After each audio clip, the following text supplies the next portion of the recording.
عرضم به حضورتون راجع به این انتخابات، کسایی که رفتن رأی دادن، من به هیچ کی هیچ توهینی نمی کنم، ولی دوست عزیز ما هم دوست داریم بریم خانوادمون رو ببینیم، ولی پای مبارزه ایستادیم.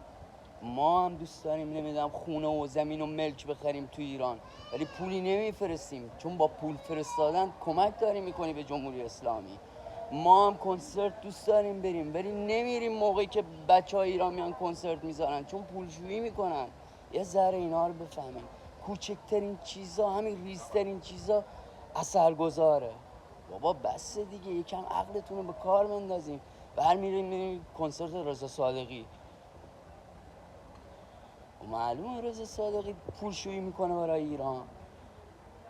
خیلی چیزا، یا پول میفرستیم مثلا ایران، تو حساب کن 6000 تا 200 یورو بفرستم، این چی میشه؟ نکنین این کارو.